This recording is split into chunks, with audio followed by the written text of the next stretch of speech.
Okay. All right, folks, this is November 18th, and I'm calling to order the meeting of the Ad Hoc Grant Search Committee. And we have three members present. Kate Rooks, Diana Fetterman, myself, Chris Fowles. Ed Gibson is on another meeting. He may join us a little bit later. And then we have Erin Tauscher, who's the chairperson of the Greenway Committee. So welcome, Erin. I don't know if you know all these folks or have had a chance to meet them, but this is the crew. I don't think so. Kind of working behind the scenes on some of the grant efforts in town. And Kate is actually your neighbor. She's just on the other side of King Oak. I'm sorry, not King Oak, Grindstone. Oh, okay. Interesting. I don't think we've met before, so Yep. Pleasure to meet you, and I appreciate any help you may have done up to now, of course, regarding funding. So it seems like we're really on quite a roll too. So it's much appreciated.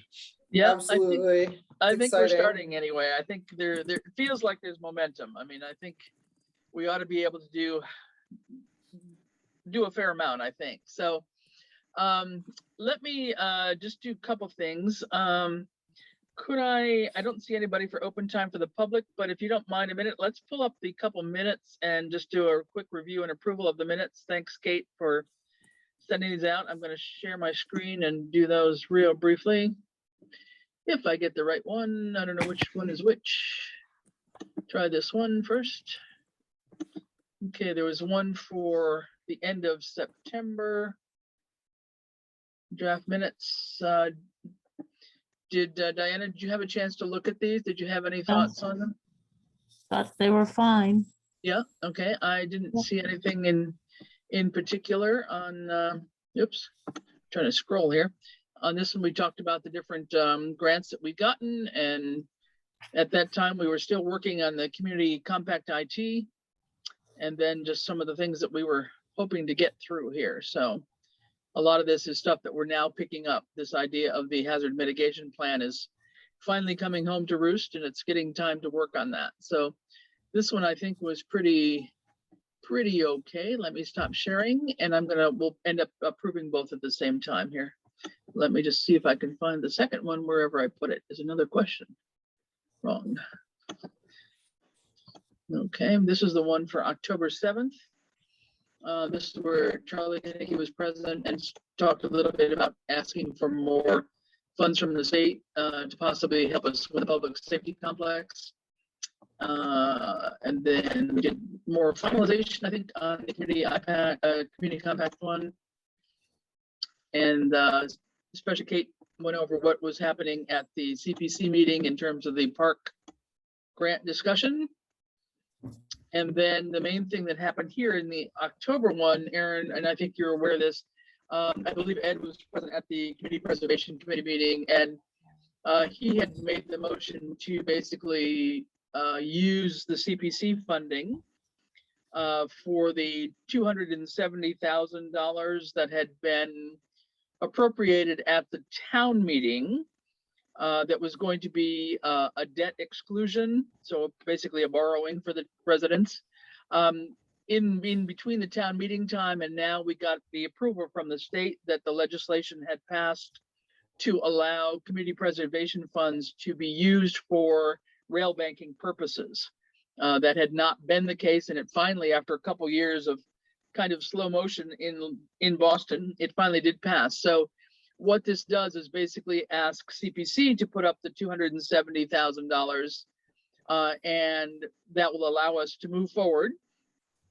And then probably, so what this would be, we have $200,000 in grants money, and this is actually an extra $100,000 that would be the first down payment towards some design issues. Here comes Ed. Great. So this would be 100,000 more in a sense, but that 100,000 would go toward design issues.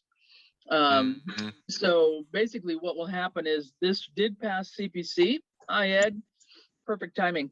Hey, Chris. How are you? Good. Erin's here too. We got everybody, so that's great. So basically this one, CPC did approve the notion of putting out the $270,000 for the Greenway acquisition and design. And then this is going to be on the warrant for the special town meeting on December 14th, which is going to be at 7 o'clock at Norris School. And then what will happen in May when we have our annual town meeting is that we will put on another article basically rescinding the vote that was taken last summer, I guess it was, when we had the annual town meeting, so that this no longer becomes a borrowing, a debt exclusion for the town. Does that kind of make sense to everybody? So we're kind of swapping it out, but we're doing it one step at a time here. So CPC did go ahead and approve that.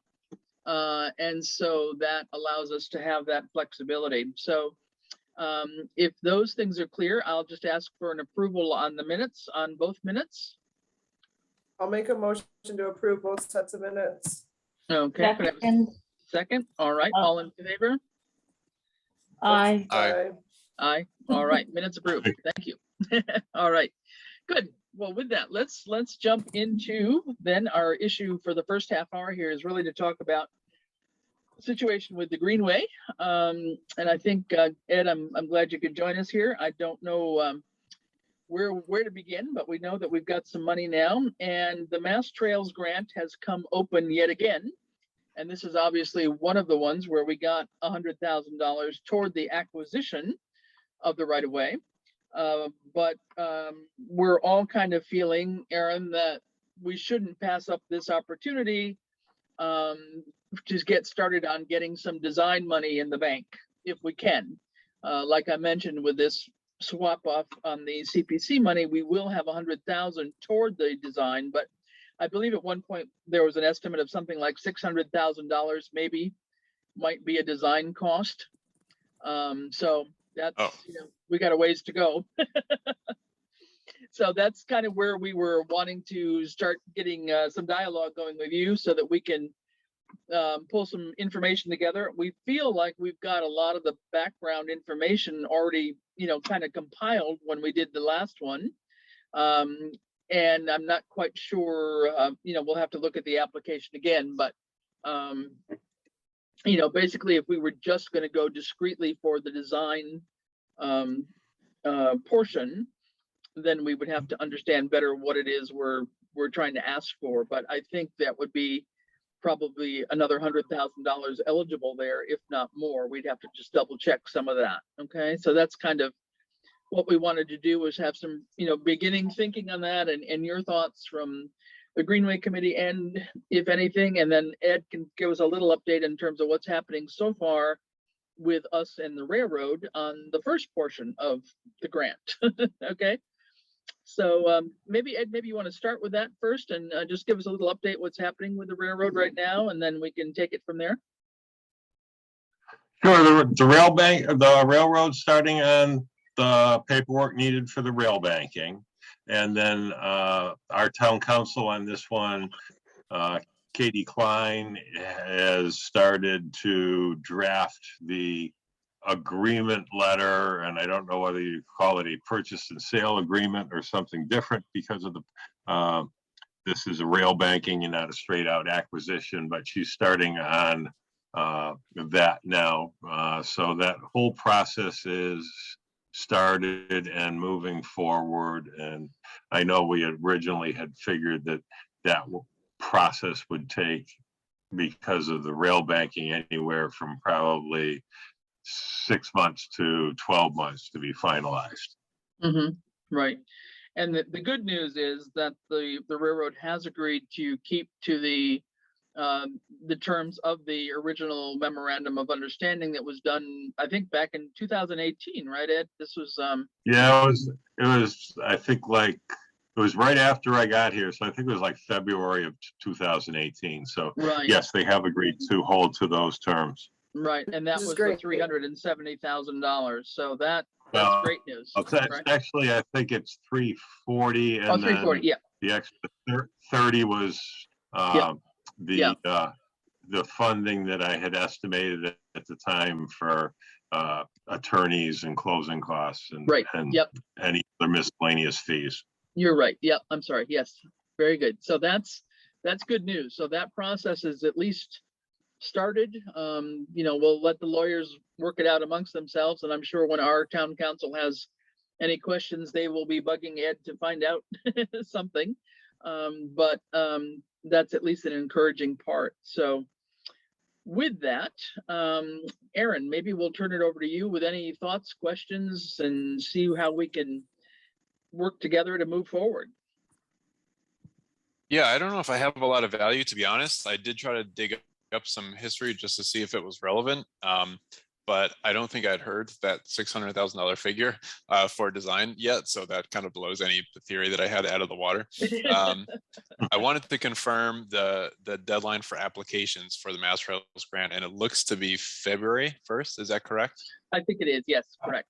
Yes, it's February 1st. Okay, so I guess like if we really had our things together, we have a couple months of homework and research and potential reach out where we could maybe solidify some stronger figures for estimated Right. costs, design Yep. overall, things like that.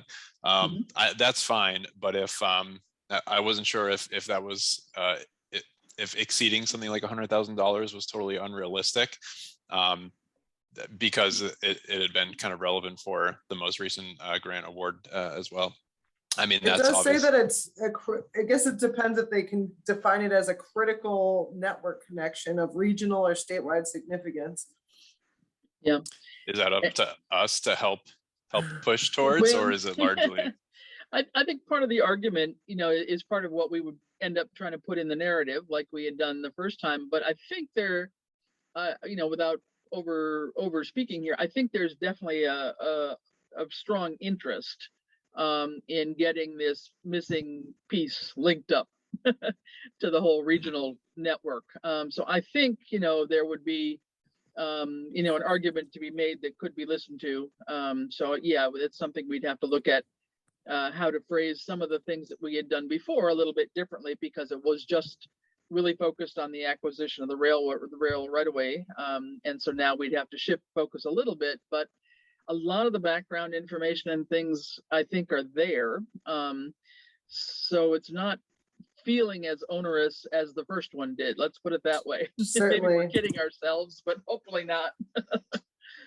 Yeah, Maybe that's it would good. be helpful to share the initial application that we submitted to Aaron, just so he could review Yeah, what I've the seen it. process was last time. Yeah, I've passed that to him before, so perfect.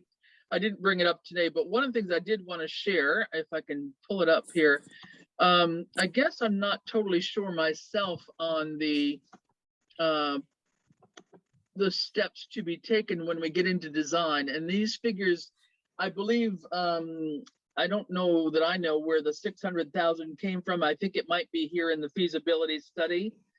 This is No, it's That's a there's a random percentage. number. it's, shall we say, a standard calculation. It's Oh. taken off what is in the tip for the actual construction, and usually design will be anywhere between 10 and 12% of Okay. the construction costs. Okay, yeah. Okay, so the construction cost, the tip money at DOT is around the 6 million figure.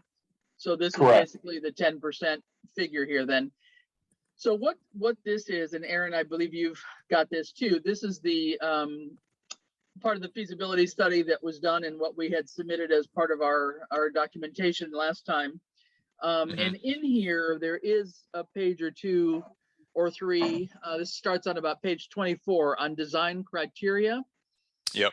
So I'm thinking there's something here we could work from. And this was done, as I look at this, was done by a group called the PARE, P-A-R-E Corporation. And so there were two or three options here about the trail. So a basic one, and it had some just general information on it. And that got into some at least bullet point steps of what needed to be done in terms of some tree removal and how wide it should be and all of those kinds of things. So this to me seems like it gives us a good basis in a way to almost cut and paste a lot of this, I would hope, to the extent that it's relevant. It And depends then maybe what we Yep. want to, oh, sorry. No, It just- just maybe depends what we want to aim for. Right. Because if we're aiming for maybe top shelf quality here, I think it also says there's Mass DOT approved quality, which of course is then maybe it's ADA compliance, but it's a paved surface. It's drainage that meets certain performance requirements and Right. a few other features along the way, Right. which I assume, of course, is going to be more expensive. And I think there's also maybe in this report is mention of equestrian access, or maybe a separate equestrian Yep. lane next to a paved path or something along those lines, which is actually relevant now with the Yep. grindstone Right. property being right there. Right. So we kind of know about these additional features that may actually have value. So I do kind of wonder if we aim for the top and then make compromises along the way if there are cost Right. or Right. other features we just can't manage, I suppose. Sure. Yeah, and I think that's where I was going. This little section does talk about the basic design and also that equestrian path in certain places. It's not the entire length, Yeah. but this does give a fair amount of detail, and I believe there's even a photo in here somewhere. Oh, it's under the findings part. Sorry. So there's a design beginning part there, and then somewhere in here, let me get down to it. There we go. So there is the basic sort of design, if you will, like this, and that had some measurements already there. Shared path. It definitely looks like it's paved. Well, it says stabilized surface or asphalt. So that's the question. And then this was the one with the shared side equestrian path to it. So this amount of stuff is already in the feasibility study. So I just wanted to remind ourselves that we do have that amount. So that I think is interesting. And I guess the question would be is how do we go from that part to being clear, I guess, in a grant application, what we're actually going to go for? Are we, I don't know if there was any final decision ever made about just doing the straight path versus the side path of the equestrian one at all. So, I mean, I don't know where that needs to get discussed further at the Greenway Committee first and tell us what part of that is the most relevant. I don't know. So any thoughts? You can make the Greenway the basic part of the design RFP or bid, and leave the equestrian path out as basically an alternate or an alternate. I also think it would be great if we could involve somebody through Mass DOT about if there's any like sort of technical assistance or funding that they would recommend for additional input, because I mean they're going to be the ones that are installing it, and I'm sure that there's some Mass DOT requirements as we've been learning through other projects.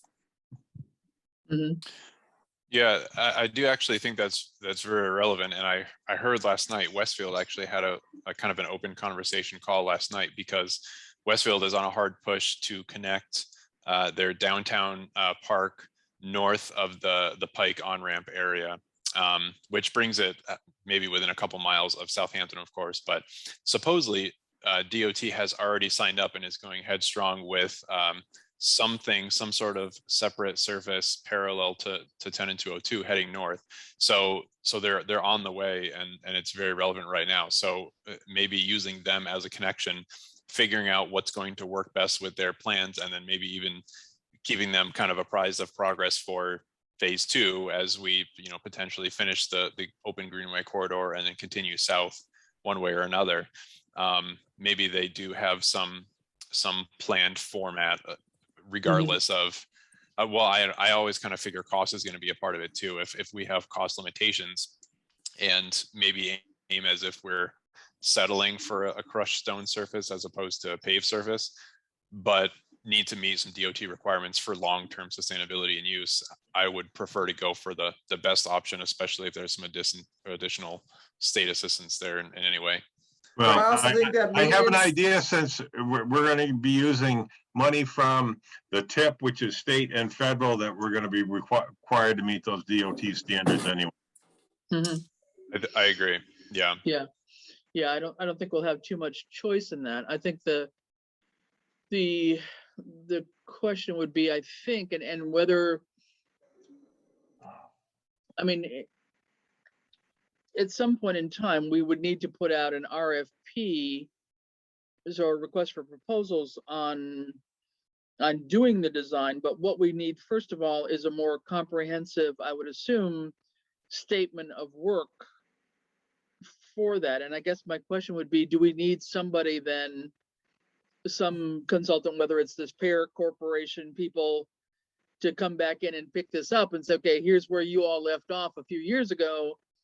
You know, we're ready to think about design now. Could you help us with a statement of work? I don't know, Ed, is that the right process to go through, or what would make sense? Well, the alternative, and I might lean in this particular direction, would be to actually do it under a request for qualifications.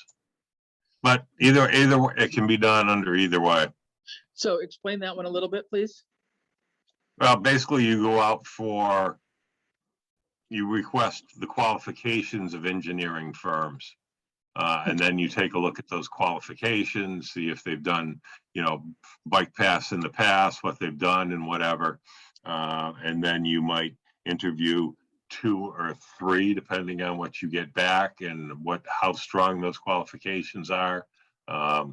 And you can move forward from hiring or engaging your firm through that request and rating of their qualifications. So two different ways to go. Would that be something that would have to be done as part of this application process? No. Okay, I was just curious because that's it sounds like we could work on getting the funding and maybe start Well, don't forget, we need funding to actually engage an engineering firm to actually do the design. I just wonder also who is doing the design for Westfield, and Tool Associates or Tool something or other. Actually, they had a speaker last night and they seemed great. They have a great site that says they specialize in this sort of thing. Tool, like TOOL? TOOLE, I think. And that they might probably, be, just thinking about.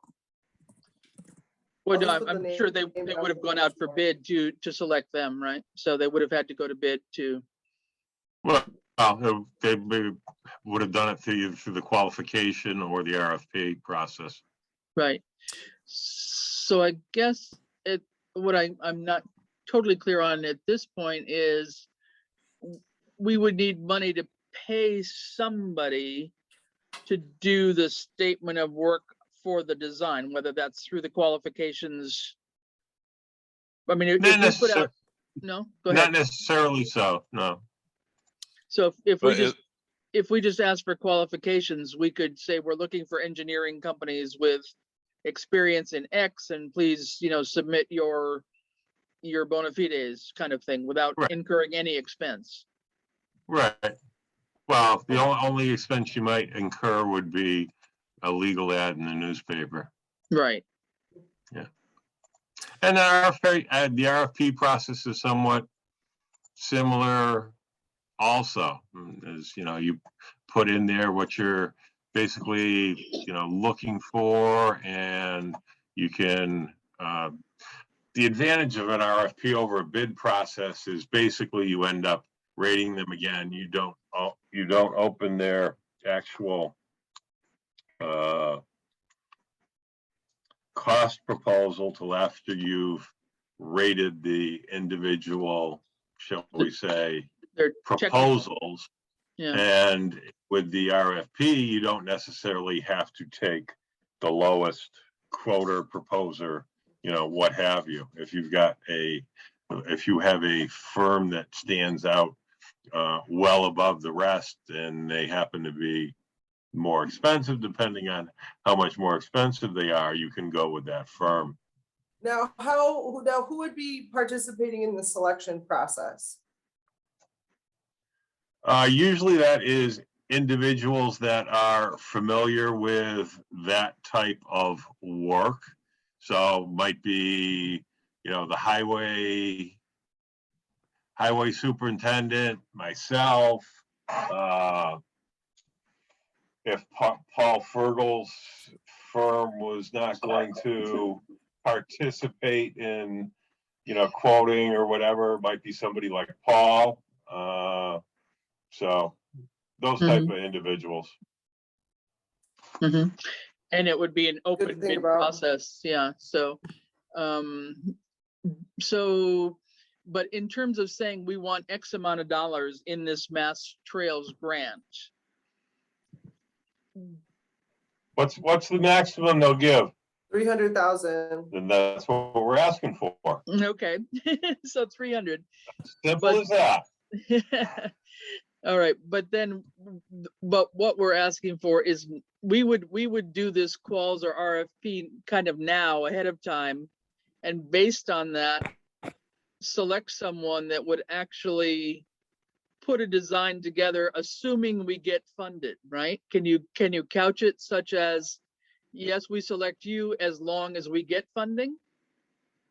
Well, no, I would probably, even if we've only got that original $100,000, whether it happens to be from the debt exclusion vote or CPC funding, I would probably put it out. And there's a couple ways to do it. You could actually put it out and not put a cap on it, but saying, okay, we're looking for a preliminary design or whatever in phase 1 of this, but there will also be phase 2, 3, or 4 to take us through getting to the 10%, the 75%, and 100%.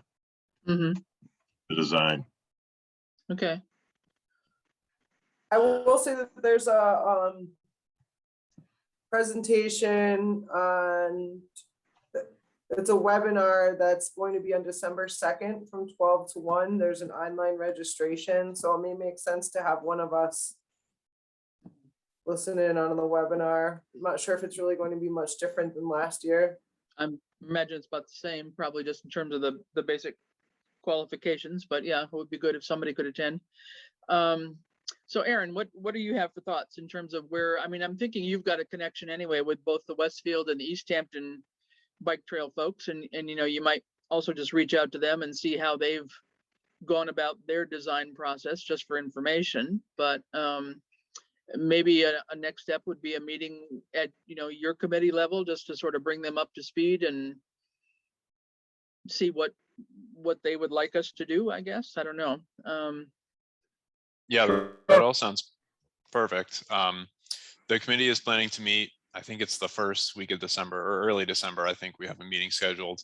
I do have good contacts, especially Westfield. Westfield is super proactive and loves sharing information.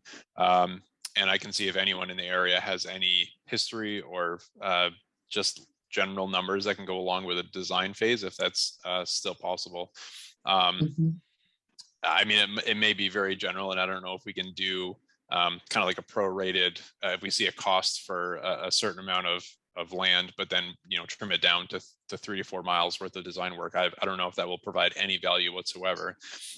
However, if we know that the cap of the award is $300,000, I completely agree. You shoot for the moon, you aim for anything you can, and just say, we're seeking this amount because we're confident that the design costs will well exceed this, and we're doing everything we can to fund it without the residents shouldering the costs early on. I don't know if that applies, but I think that's a good way to approach it.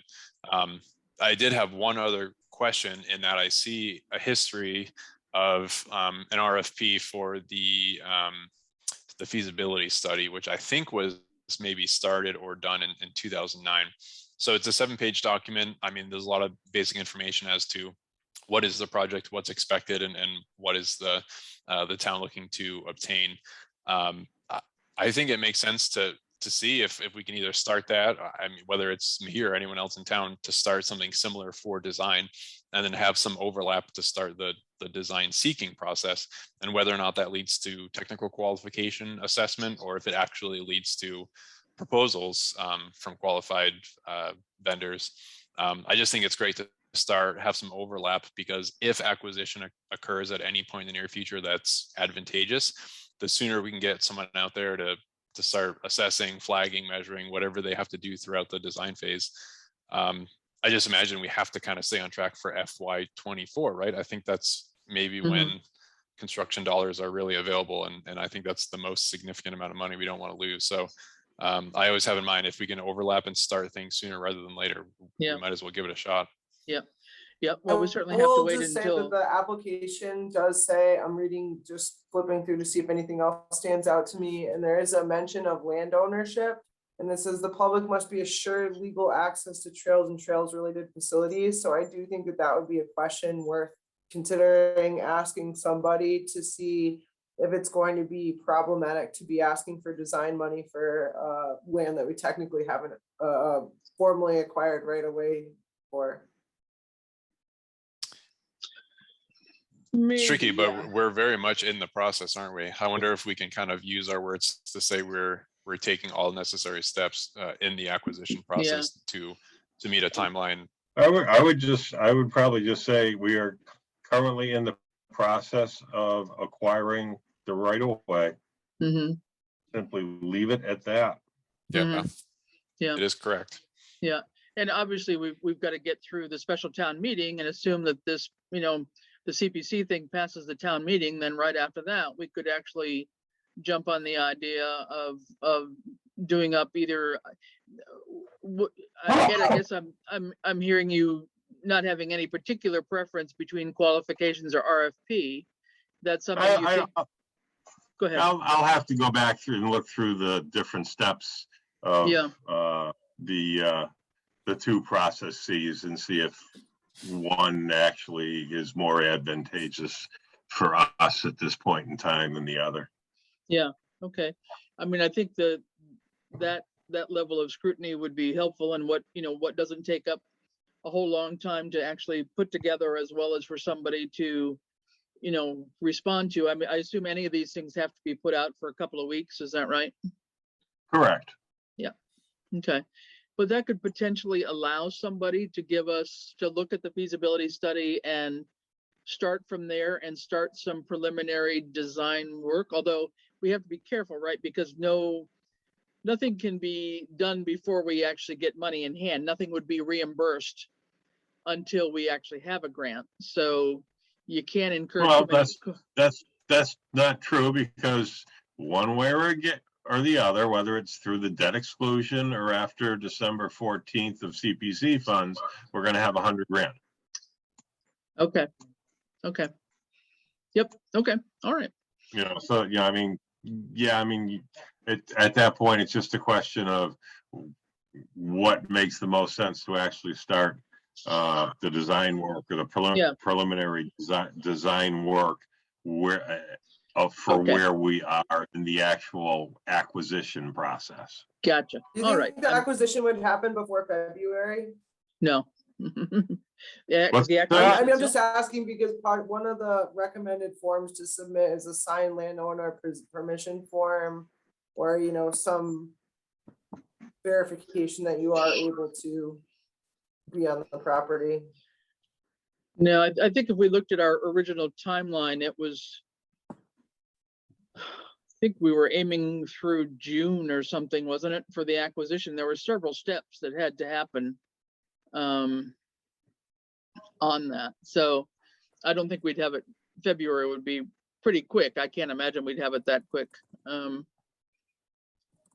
anything be submitted in its place, like an offering or a statement from attorneys or anyone who's involved who says action is currently in the process? That's a great idea. Yeah, I think there could be something like that. And that would be a question, like if anybody were able to attend the webinar, that would be a question to ask, probably of Amanda Lewis, who's the program manager, for example, that kind of thing. But I think, as Ed said, we can manage to couch things saying that we are in the process of acquiring, the right of way, and they would be well aware of what they gave us the grant for last year. So, I Right, don't right, think of it would be, course. I don't think it would be too much of a stretch to deal with, but. So I think my only other thought, maybe Aaron, would be if, as you're talking to your folks in Westfield or anybody, if they would maybe share with you a copy of if they did a statement of work or something for design, whatever they might have Right. done, if they might share that with you, that you could share with us. Yeah, and I'll see what I can get from West Springfield, from the portion of their bike path that they've already done, and I know they're working on a second portion of it. And I can see if I can get it, we can get anything from Easthampton also. Okay. Great. Good. All right. Well, I think that would be great. So Aaron, if you guys are going to meet in early December, and then, we would assume that, probably after, I don't know, we'll get through the town meeting on the 14th, but then it's going to be kind of busy time before Christmas. I don't know if we'd have a chance to do a quickie meeting, just an update meeting before Christmas, if we could. So we can take a look at that once time gets a little bit closer, perhaps. Okay. Yeah, if it's you and me, I can be pretty flexible. I mean, day or night, I can usually make a little time. If you want something a little bigger, just let me know, and I'm sure we can find a way to make it happen. Yeah, I was thinking another grant committee meeting at that point, just to touch base and be sure that we saw what we were doing clearly and what time frame we could really ascribe to it. So. I gotcha. Okay. Okay. Anything else, guys, on the Greenway part? Is there any questions or other comments, suggestions? Do we want to start our document on Google where we can start putting some of the documents that they're asking for? Just because, February seems far away, but it's really not. Yeah. I mean, I've got the whole package. I mean, I took it. I mean, we were working in Google Docs when we were on the application, doing a lot of the editing stuff. Yeah. The actual attachments for documents like the feasibility study or other things that we might attach, they're already outside Google in a separate folder that we used last time. So we don't need to put them back in Google for anything. The application, we could put a blank application in there. Yeah. So we could do that and put the, I'll share with you, or I can put it in there, the application that we filled out last time as well, and we can be cutting and pasting from that. I just personally, I don't find Google Docs friendly to work in. I don't have a lot of luck, but to cut and paste stuff, I find sometimes challenging, but that's just me. So yes, we could set up a Google Doc file by all means and share the link. Okay. Then we'd have one common document that we're working from. Okay. And I'm fine Aaron, with anything. Yeah. I was just going to say, Caitlin, do you have my contact info, or do you need that for future communication? That would be great. If you want to throw your email in the chat, that would be awesome. We can share it around. Will do. Yep. Okay. Thank you. Good. So thanks, Aaron. We appreciate your coming in, and I think we're making some progress here. So I agree. I appreciate everyone's time and help. Hopefully we'll talk soon. all right. Thank you much. Thanks. Aaron. Thank Bye you. now. Okay. Great, guys. Thanks for that. Good discussion. So, hi, John. Is Judy there? Then find Judy. She'll take it. Thank you. Hey, folks. How are you? Good. Good. Now, Diana, you said you're going to have to scoot out pretty soon. Yeah, I am. So I guess now is a good time. So Sorry. Okay. I don't that's know that fine. I was much help, but I'll No. stay in touch. Well, at least to Okay. get us all on the same page and understand what's going on. I think that's all good. So good. Okay. So what we Bye. wanted to do is talk about the update of the hazard mitigation plan that has kind of been looming out there, knowing that it's coming along, that has to be updated at some point in time. And from what we've understood, it actually expires in January. So a couple of these grant possibilities, we have to have an active or an approved plan in place, which we do. So we need to be kind of applying at the same time as it is expiring, I guess is my point. I think, John, you and I had both reached out to PVPC, and I think I shared with the committee the responses we got yesterday from, I believe it's Catherine and her assistant, Mimi. I did invite them to come to the meeting, and they may or may not show up. I didn't hear that they would, but if not, they said that they would touch base next week with some ideas for grant possibilities. So just to say that in the previous plan that was done some 5 years ago, PVPC was actually the facilitator of it. But they did clarify that they were not the funders of it. So money came from MEMA or elsewhere to actually help their work in providing that technical assistance. And so that's the kind of thing I think we would be wanting again, assuming that they would be a logical source for us to turn to help do the update. I don't know of others, but if we have, we can talk about that. And then the couple grants that we had looked for, I had thought that I had not seen them, but I corrected myself. The BRIC one, the Building Resilience Communities or something like that, we had looked at briefly and just noted that it's a pretty heavy duty grant process. And it's really used, from what I can tell, not so much for an update of a plan, which in my mind I would call kind of a softer activity. From what I could tell, it's really put in for those real, heavy duty projects, like a real flood mitigation plan, and doing building designs that have got enough elevations so that they don't get flooded or things like that. I mean, there's a lot of, really kind of hardcore action plans, I guess I would say, activity plans that BRIC is used for. So I was hoping there was another possibility that would be a little less complicated to apply for. And so that's where I was hoping they might join us. But that's about all that we really know, I think, at this point in time. The deadline is going to be in, I believe it's also January, if I'm not mistaken on that. Can I just add one thing? So I also was doing some reading about the MVP planning grant, since we are now officially an MVP certified community. Yep. And that they currently have a planning grant open that's open until January 7th, 2022. And it says on the website that municipalities with no current local hazard mitigation plan or those with plans expiring soon may be eligible for additional funding to complete an integrated MVP hazard mitigation process that results in a plan that satisfies requirements of both programs and is ready for MEMA review. Yeah. Well, yeah, I had reached out into that myself. We'd passed a deadline, and so I'd sent in an application just to see if that was viable, because sometimes they're hard deadlines and sometimes they're not. I haven't heard back anything yet, because it would be ideal to have some grant funding for Pioneer Valley Planning. In the past, I thought Pioneer Valley Planning had written the grant themselves. they might have. And Could be wrong with that. They might what I have, and thought. that's where I'm hoping they would chip in and tell us how to do this. Obviously, they've got this person named Mimi, who is their hazard mitigation specialist on their team. So they've obviously been doing these kinds of things with other towns. I'm sure we're not the only one having to do an update. The last one that we did was with Catherine. She was on. She was the one now that I Yep. Now that I saw her name yesterday, it's like, oh, she's still there. Because that's what I said too. I was just because I was reaching out. Right. So it would make some sense for them to do it, but the funding of them is the question. Yeah.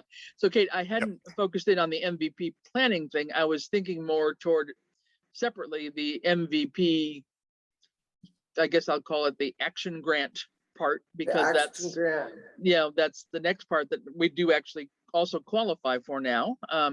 Only if we have a hazard we've got a mitigation plan. We've right? got a plan. It's up on the website. The plan is the MVP plan is up on the website. So, that would be a starting hazard point. mitigation plan. Oh, right. And yes, okay, yeah, no, two separate things. So the hazard mitigation plan is still active until January. The MVP plan, any grant, pretty much for the update, or a lot of these grants anyway, we need to have one in place. So that's why all this kind of fits together. But the MVP action grant is not necessarily to do the hazard mitigation plan. MVP grant could be another project altogether. replacing culverts or doing whatever. It's not necessarily just for this kind of activity, from my understanding. So This is a plan, this would be a planning grant. okay. All right. So If we were to go that route, there is. Right. okay, and that's the one John said he reached out. Isn't that the one that's due like November 22nd though? It's in I saw- January. Well, Okay. I sent in a submit, what I saw was November 1. Yeah, okay, there's something there. Anyway, we need to get some information from PVPC as a technical body to help us figure out where to go, because my own assessment of the brick opportunity that we had been kind of having in the back of our mind all along, it just seems like it's a real heavy duty grant application process for what we need, which is simply updating. And I'm not saying simply by making it less than it really will take, but updating a plan is very different than, you know, boots on the ground and digging trenches and making floodplain, you know, issues, you know, improved kind of thing. So that's why I was hoping there was something, and I did not catch on the MVP planning one. So we can take a look at that too, Kate. And I think if the PVPC people reach out next week, which they said they would, that probably would be one of their suggestions. And if so, then I think we would have a way to figure out how to go, and whether they would take the lead on maybe even doing the application. That would be super if that's Yep. part of what they do. We're a member of PVPC. I mean, somewhere we get some bennies, you know, by being a member. I don't know. Ed, do you have any thoughts about that? Have you seen what has been done before in other places about updating these hazard mitigation plans? Or No, I have not. okay. This will be a first for me. Yeah. Okay. All right. So I know with the plans in the past, the challenge has been once, because I've worked on these a number of times through the years, but I've never seen a successful grant come from them. Because there's been a lot of hoops to go through. I hope that with the infrastructure bill, that might loosen up a little bit. Seems like a good time to have an active hazardous mitigation plan. yeah. But boy, it would be nice to see actually a grant come from it, because from Yeah. all the years doing it, I don't think I've ever seen a grant come from it. Well, that's Sort good of interesting. point. Good point. And Yeah. I think it could very well be too, like you say, that, you know, the Yeah. timing is, you know, there's lots of effort into planning, but then, you know, the real results or the impact of that planning there may not have been programs in place to help facilitate Pay that. And I off. would think, Yep. I think now that's getting to be more and more realistic. So that would be good. And I guess I don't know, you know, I mean, several months ago, I can't say that I read it word for word, but I definitely went through the various chapters of the hazard mitigation plan, and trying to figure out, you know, where, you know, what priorities. I mean, there's a lot of information in there, and maybe part of the update is to say, okay, where are the priorities for Southampton, given where we are? You know, what is the, you know, I don't know, the top 3 hazards, you know, for Southampton based on that. You know, I mean, I guess I don't know what they expect of an update. I think that's one of my questions actually for PVPC. I mean, we did an update of the master plan. That took us a solid year. We did, you know, an update of the open space and recreation plan. That too was a year and a half. I mean, I don't have a sense that this one would take that long, but I may be totally misjudging what they expect for an updated plan. I agree with you, just because there's not really a lot of our infrastructure besides rebuilding a bridge that has really changed. And in the past, everything that I've had to do with hazardous mitigation plan, it's been, you know, DPW is a major player in it. Right. Really just for culverts and, you know, dams and those sorts of things. Right. So, and there, yeah, I mean, so the appropriate question would really go to Randall if he's really got, you know, something either from the last one or anything additional. yeah. I mean, I think there were some things on, you know, like, you know, wind damage and trying to think of the other things I read about, frankly, but We also talked about developing a heating or cooling shelter and or some sort of air conditioning for Norris School because of increasingly hot weather Mhm. was part of that.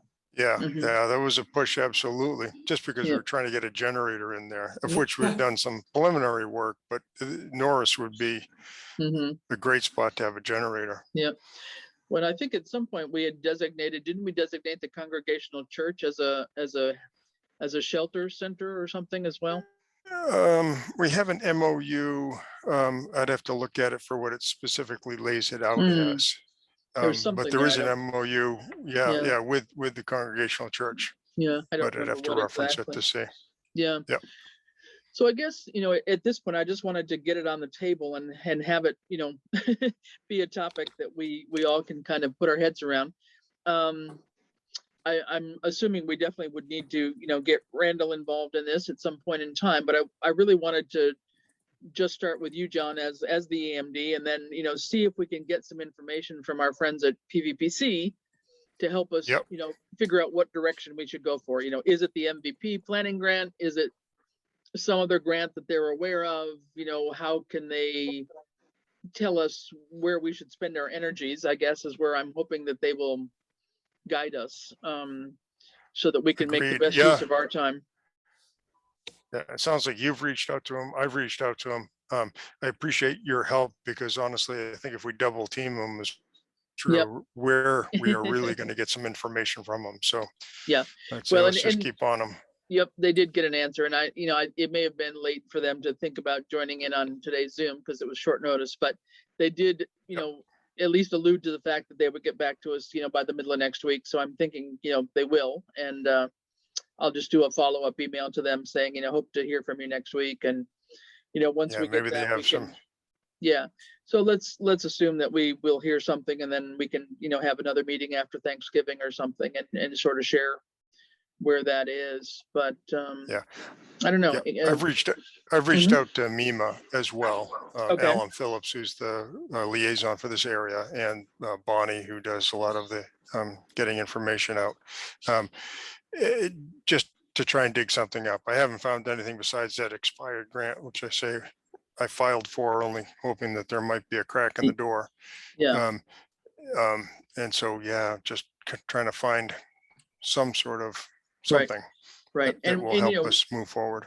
Right. And we don't know. I think, if I'm not mistaken, I think like when we did the update on the open space plan, Ed, I'm thinking that was like $20,000 or $25,000.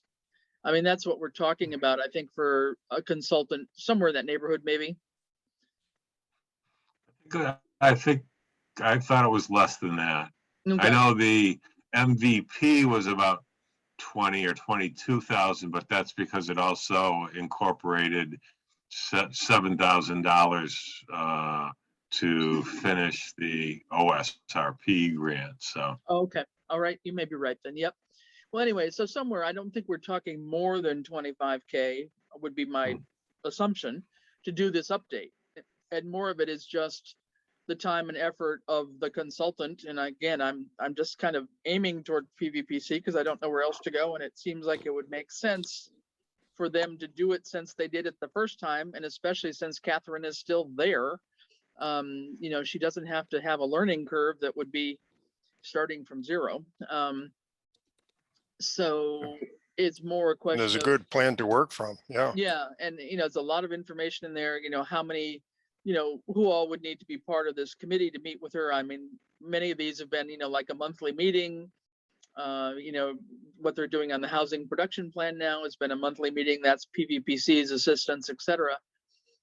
So I think it's that amount of effort, and is it going to take 6 months to do, or what's kind of a timeline that they might estimate for us? I mean, that would be my kind of hope. So I guess we're, there's not a whole lot of decision making to do today. I think we can, if we, all of us can take a look at the MVP planning website and just double check that and have that in our minds in case that is an option. I wonder if it had to be done at the same time. If it had to be done at the same time as the MVP planning stages, like if you happen to have your your hazard mitigation plan and you were trying to become an MVP community, if that's what they meant, but I actually don't know. Yeah, because we are now designated an MVP community, so we're not, we already passed that hurdle, so we're in there now because we did that MVP plan. Right. So, that's where I guess I didn't quite catch that notion. So yeah. But again, that's where I think the folks at PVPC can help us, get through the cobwebs, and find the easiest way to proceed, especially because so much of this hazard mitigation stuff is federal. It's not only MEMA, but it's FEMA. I mean, it's FEMA through MEMA. So God knows we need whatever help we can get. So Yeah, and I mentioned, once they start to move forward with some of the infrastructure, I imagine there's going to be more opportunities because we can't be the only community that is a little bit behind on this. Right. So Yeah. I think the plan is a good one to work from. I was involved in it when they had made it last time. So as you had said, there's a lot of information there, and I think it's relatively minimal besides some maybe updating of addresses and phone numbers. I don't think our priorities have really shifted dramatically in any way.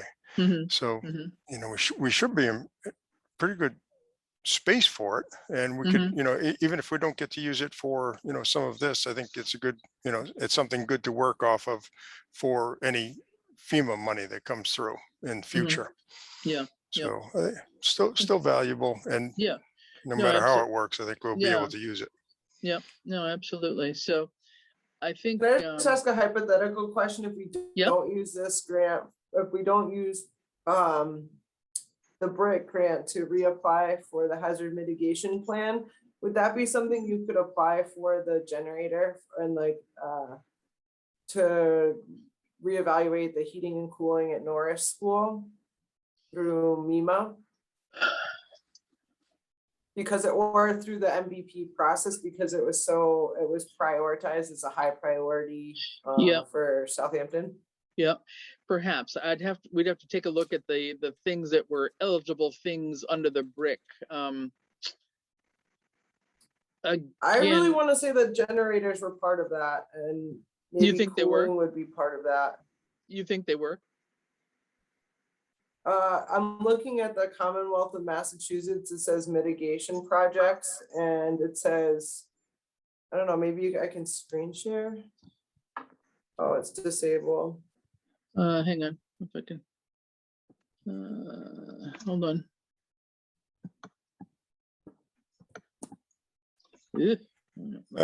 MVP, what I see for core principles is, furthering community identity, priority action to address climate change, using climate change data for proactive solutions, employing nature-based solutions, increasing equitable outcomes for the support of strong partnerships for environmental justice populations, which we don't really fit, but we do fit the under 15,000 is what gets us into that other grant. Yeah. I'm sorry. That's okay.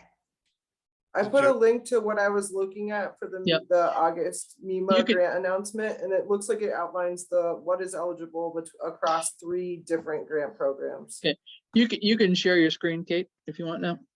Sure. I just made it shareable.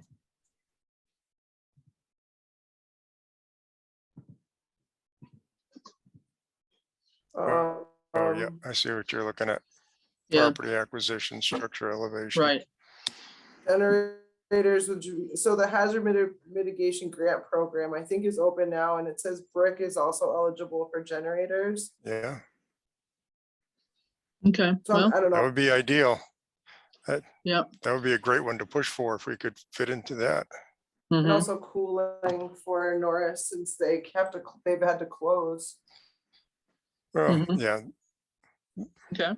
That and just shelters. We don't really have a shelter anywhere. I mean, we're community based. Yeah. Well, and the church has been fundraising for its generator. They're almost there, actually. I think they're only maybe $3,000 or $4,000 away from their total, 5 maybe at the most. Well, good for them. Yeah, so I think they're, to the extent that is part of any kind of shelter plan, that's already something that's partly in place, but, so yeah, no, this is good to know that the generator might fit in there. From, again, I'd like to hear, and I started reading about the HMGP grant, because that one I think is less complicated than the brick. You know, and that's where I really would You like. could do a new hazard mitigation plan with it. We don't want to do a new one. We want to update it, and that, yeah, that's why I Sorry. was looking at that one. So the hazard mitigation plan does fall under the HMGP as well as the brick, but that I was leaning toward the HMGP one, but that's where I really would like PVPC's help to say, you know, what makes sense. I mean, you know, some of these grants just require so much information that is just not, we're not ready for that yet, that we're not at that point of doing a real, you know, on the ground project. What we're trying to do is update a document, you know, so, but both of those do, you know, go there. And there has been there has to been a state, disaster declaration declared. That has happened. Massachusetts got a COVID-19 disaster declaration, so that all fits. You know, there are certain criteria that we definitely do meet on this, but I'm hoping that, you know, we can get some information from our colleagues to give us the right direction to go in, so we don't waste our time doing something that is not necessary. Okay, so, but I think we can take a look too at the MVP planning one again, and just maybe read up on that, and then think about a meeting maybe right after Thanksgiving, sometime the week after Thanksgiving perhaps, and just see where we are at that point. It looks Okay. like there were some webinars for the HMA grant, so I wonder if those are going to be posted I'm sure online. they're online, I'm sure. It's nothing that we were focused on at the time because we were doing other grants.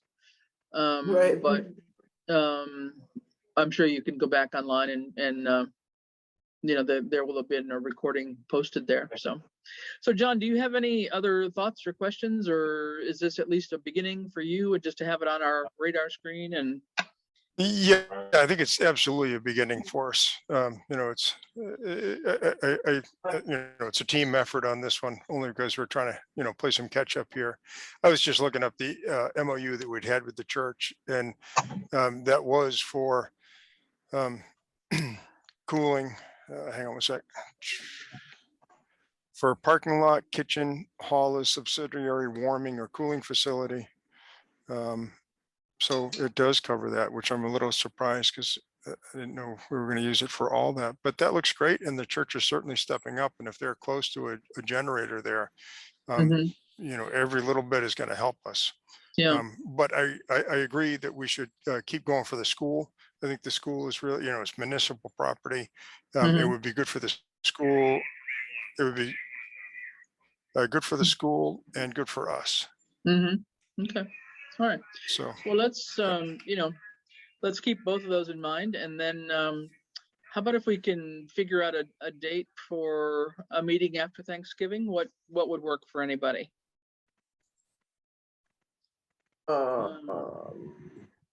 You're talking about the first week of December?